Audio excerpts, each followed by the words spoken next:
Hello everybody, it's me again, Marmo700, you guys anyone, whatever. But anyways guys, we are back with Crappy Creepypastas, and this time we are, wait a minute, what? Oh my gosh, is that really? Yes guys, I got a new mic, and it's better than my stupid computer mic that I have built inside the computer, so you don't have to hear the, the constant droning of the computer, like, shitting itself. But anyways, let's just get back to the topic at hand. Now, we're going to be reading Recess, the Theory. And no, this one's not going to be a Gmod machinima, simply because I don't think that there are any Gmod, Gmod models for Recess. But the next one, I promise you, will be not only be a special creepypasta, but it will be inside of a Gmod machinima. So anyways, let's just get back to Recess, the Theory.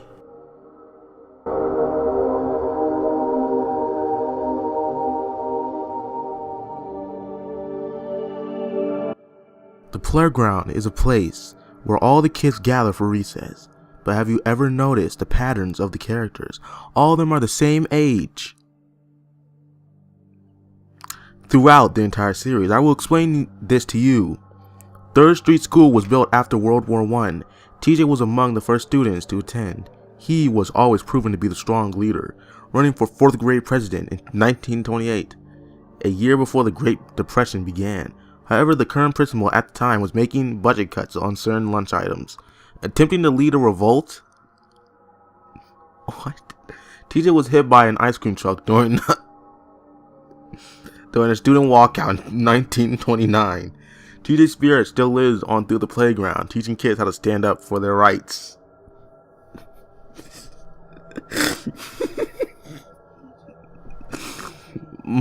Mikey soon transferred to the school after TJ's death, starting 1st grade in 1929 to 1930 school year. Mikey was always hungry, demanding food. However, he was a gentle giant, causing no harm to the students around him. In 1931, he was diagnosed with diabetes type 1. What? Never mind. Feeling depressed, he ate an insane amount of chocolate bars to cope with his disease. He went into a diabetic coma in 1932 and died later that year of a heart attack at the age of 10. Mikey still walks in the playground, fat as ever and hungry as ever. Spinelli began attending in 1933, a school year after Mikey's death. Always trying to act like the tough one, Spinelli would converse with the ghosts of TJ and Mikey and share with them her experiences. Spinelli died in a fight. Holy crap. In 1936, during her second repeat of 4th grade year, she now hangs with the rest of the game, acting as the group's bodyguard. Randall started at 3rd Street School in 1944, dreams of being a reporter. He often worked as a muckraker of the school principal. Despised by the gang, especially Spinelli, Randall one day caught a random bystander beating up a 2nd grader in 1946 and told the principal, a different one from 1928 one, of course. Furious, the bystander killed Randall with a gun in his house a few nights later.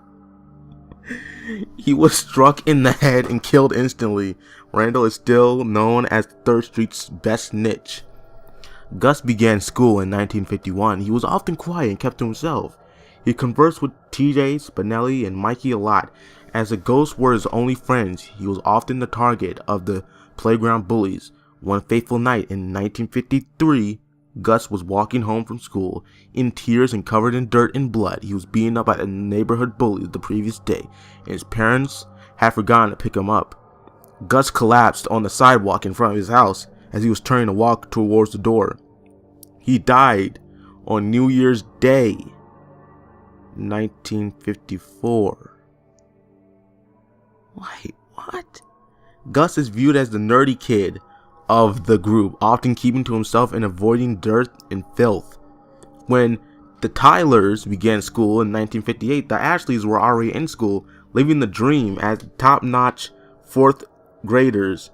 Both groups were often despised by the rest of the kids on the playground. One night, while the girls were having a sleepover and the boys were having a gentleman's sleepover, both coexisting that night, a serial killer broke into the Armbusters mansion and murdered the Armbusters, Quinlan children and Tomas children, and the Bullet children. Killer was captured by the police in early 1959. The Ashleys and the Tylers still roam the playground, acting like the big people on campus. Gretchen came to 3rd Street in 1962. She was shown as the intelligent one of the group, winning the science award every year until Becky Benson stole her project in 1965. Gretchen went home that day on a mad rampage. Her anger, she committed suicide by gunshot to the head.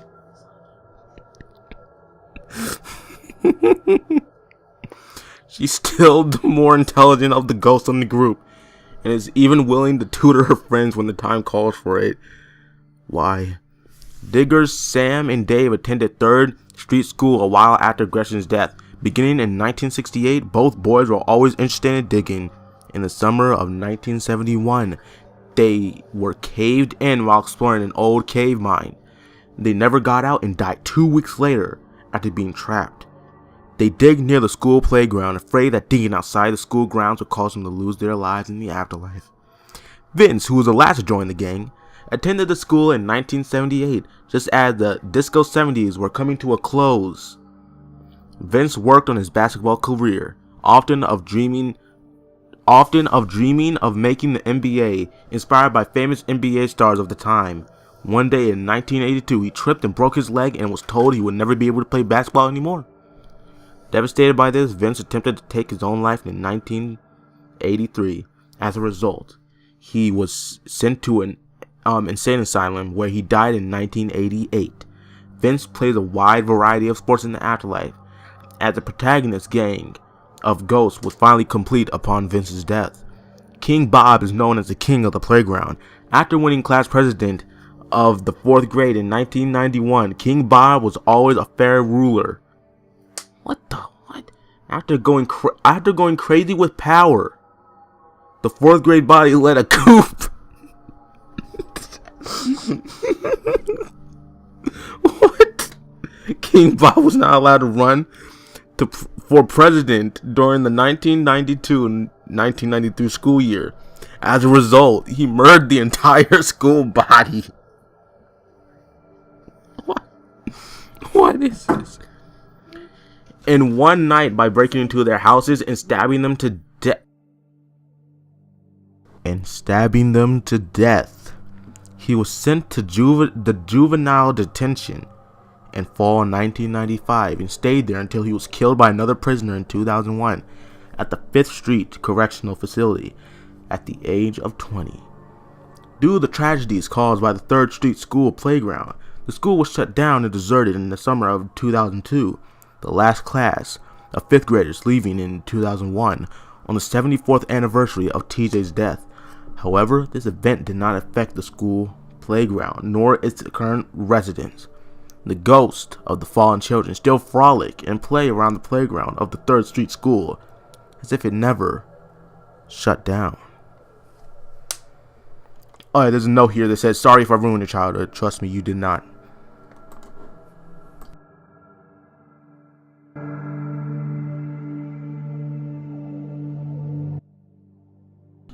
Well, I might just need to get a radiation suit for this one, because this one was, oh my gosh. But anyways, let's just get back to the story. Now, let's just talk about this one. Let's just discuss the concept of the pasta itself. Guess what? It's another ripoff of the also popular, but yet terrible Creepypasta Ed and Harry Purgatory theory. Hell, I even did one of these before in the 2nd episode of the Crappypasta series. But this is much worse than anything that those pastas could ever produce. Now let's just talk about the kids' deaths. Now these made me laugh because the deaths of the kids are just funny as hell. I mean, Ralph starts a revolt and gets run over. Spinelli gets killed in the 4th grade fight. Like, what the hell is this, Fight Club or something? And then Gretchen kills herself out of anger, which like, what? And a kid gets power hungry and ends up murdering his entire school body. I mean, like, what the fuck? What was that for? I mean, come on. The guy or girl who wrote this must have been on like Quaaludes while writing this. I mean, come on, man. now we have the immense plot holes in the story. Now, if this person was actually a fan of the show, or wants us to believe that he's a fan of the show, then he needs to get his memory checked, because the first and big plot hole is one of the kids. Gus, this kid on the screen right now, made his first appearance in the second episode. Now, how can this story claim that TJ, Spinelli, and Randy died before him? Wouldn't Gus technically be the last one to die, since he came inside the second episode? But let's just forget about that, or else we're gonna be all here fucking A. But not making any sense there, man. But whatever. Then we have the Ashleys and the Tylers, who aren't even rivals, they're siblings. So that really shows the knowledge this guy has on the show. Then we have the final point. Now, tell me this clearly and understandably. Now, why the hell will the show creators come up with something like this? I mean, I know that kids shows can tackle some dark stuff, like Arthur, Hey Arnold, stuff like that. But why would they tackle something like the kids dying in some horrific ways and ended up being ghosts and, stuff like that? And even then, that doesn't make any sense. Like, why would you want to stay at school when you're a ghost? Oh yeah, let's not talk about how there are also teachers roaming around the school as well, how the kids get to go home. I mean, come on, purgatory must, whoever's running purgatory and lets the kids go back home, clearly, sucks at their job. I mean, come on, man. But anyway, this creepypasta is just the worst out of the bin right now. I mean, I could say that South Park, Colorado, is the worst, but this one clearly is, because this one just has immense plot holes and shit like that. But anyway, guys, that was my opinion on this creepypasta. What about you guys' opinion on this creepypasta? Do you guys think that this is good or bad? I bet most of you guys will say that it's bad, but I like hearing different opinions. So anyway, see you guys later. Subscribe to my YouTube channel, follow me on Twitter, and friend me on Steam. See you guys later. Bye. What the fuck, man?